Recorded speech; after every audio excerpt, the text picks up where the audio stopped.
Ladies and gentlemen, how do?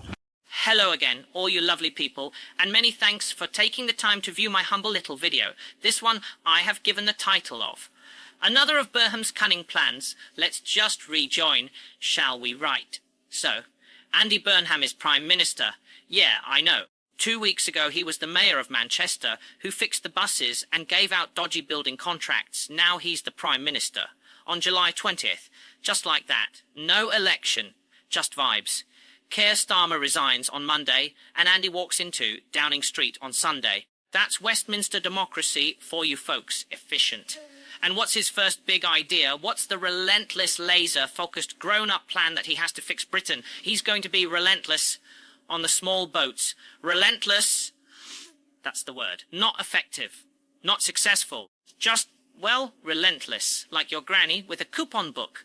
Since he became PM a fortnight ago, 2,000 people have crossed the channel, 326 on Saturday alone. So yeah, relentless is working really well.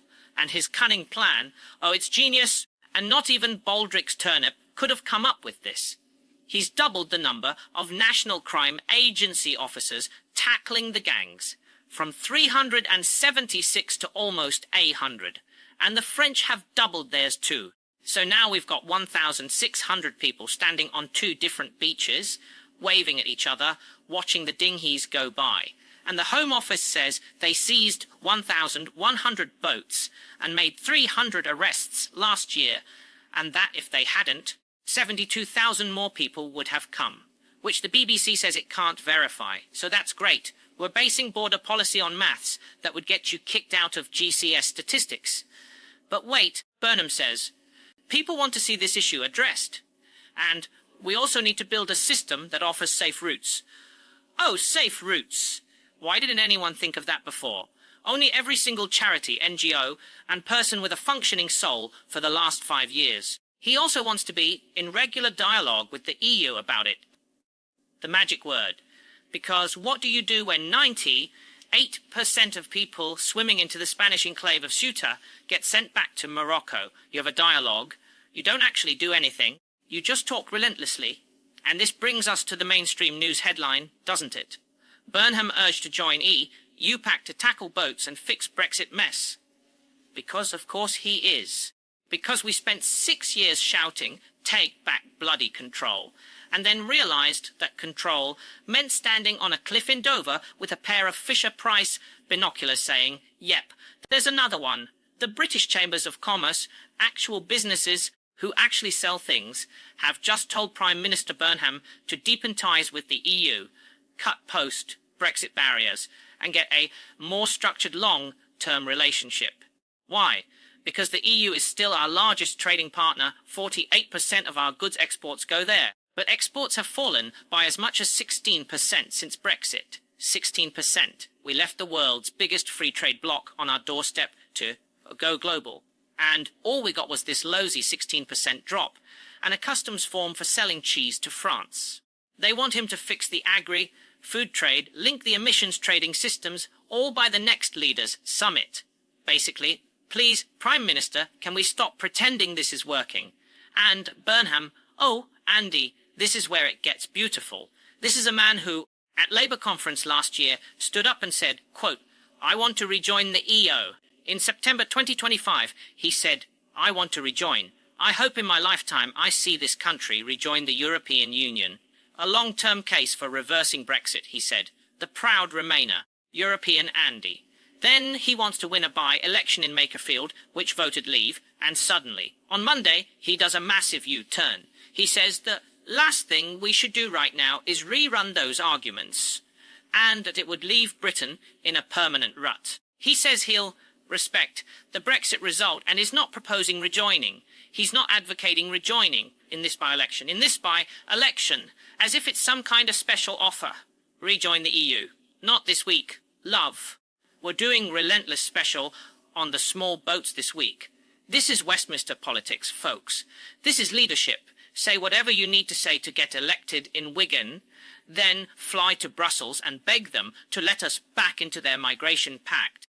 Experts are already saying small boat crossings will bring channel crossings back up the European agenda, which might offer opportunities for Burnham to gather more support from the EU. Translation: the EU doesn't currently play much of a role in managing small boat crossings because we left the bloody EU, we left. We said we don't want to be part of your club, your rules, or your Dublin Agreement that lets us send people back. And now we're going, excuse me, big club that we left, can we please use your returns policy? And what are the alternatives? Don't worry, they're even better. Reform UK say they'll send in the Royal Navy. Zia Yusuf says it'll be the largest military operation in the English Channel since World War II.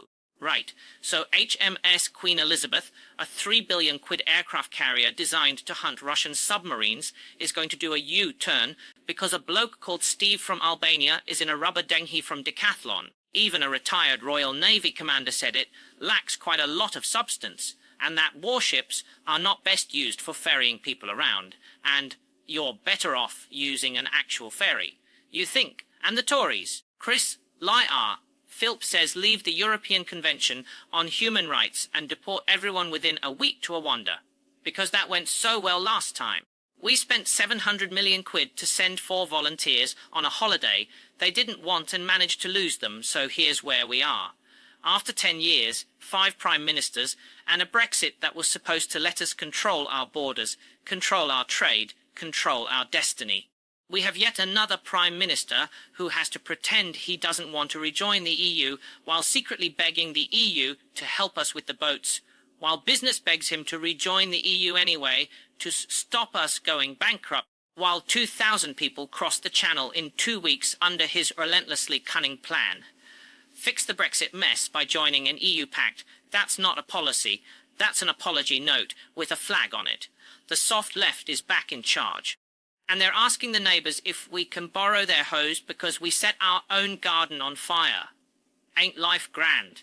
Well, folks, if you enjoyed this video, then not only are you lovely people, but you also have great taste, and you should subscribe to Naughty Nan Nadgers for non-grifting North American news from a true Canadian that doesn't want to sell you a tree.